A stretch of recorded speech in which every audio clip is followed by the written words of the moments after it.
लोकसभा चुनाव 2024 के नतीजे सामने आ रहे हैं। अब तक के रुझानों में विपक्षी दलों का इंडिया गठबंधन एनडीए को कड़ी टक्कर देता नजर आ रहा है। आंकड़े इतनी तेजी से बदल रहे हैं कि अब तक ये भी कहना ठीक नहीं है कि एनडीए ही एक बार फिर सरकार बनाने जा रही है।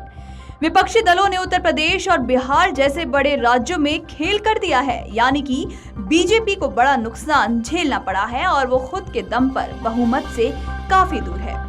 ऐसे में अगर एनडीए बहुमत के आंकड़े को पार कर भी लेता है तो भी भारतीय जनता पार्टी और पीएम नरेंद्र मोदी के सामने कई बड़ी चुनौतियां होंगी। सबसे पहले बीजेपी के नुकसान की बात कर लेते हैं। अब तक के रुझानों में बीजेपी 250 का आंकड़ा भी नहीं छू पाई है। अगर यही रुझान नतीजों में बदलते हैं तो इस बार बीजेपी को करीब 60 सीटों का नुकसान होता दिख रहा है।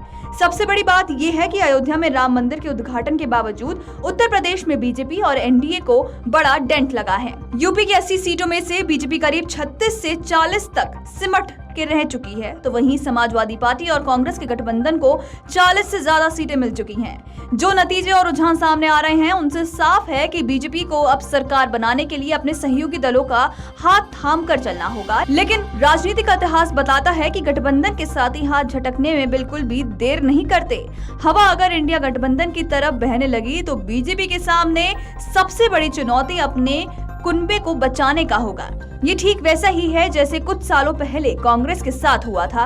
हालांकि भारतीय जनता पार्टी का हाल तब की कांग्रेस जितना बुरा नहीं है।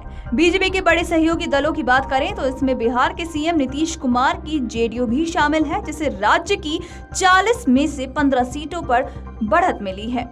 वहीं बीजेपी यहां 12 सीटों पर सिमट के रह चुकी है, जबकि बीजेपी ने 17 सीटों पर चुनाव लड़ा है और नीतीश की जेडीयू ने 16 सीटों पर उम्मीदवार उतारे थे। अब नीतीश कुमार पर सबकी निगाहें टिकी हुई हैं। अगर वो एक बार फिर पाला बदलते हैं तो किंग मेकर साबित हो सकते हैं।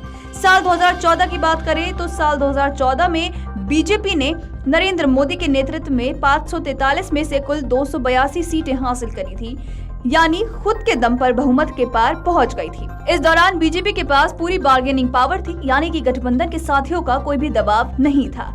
इसके बाद जब 2019 लोकसभा चुनाव के नतीजे आए तो बीजेपी और प्रचंड बहुमत के साथ सत्ता में आई।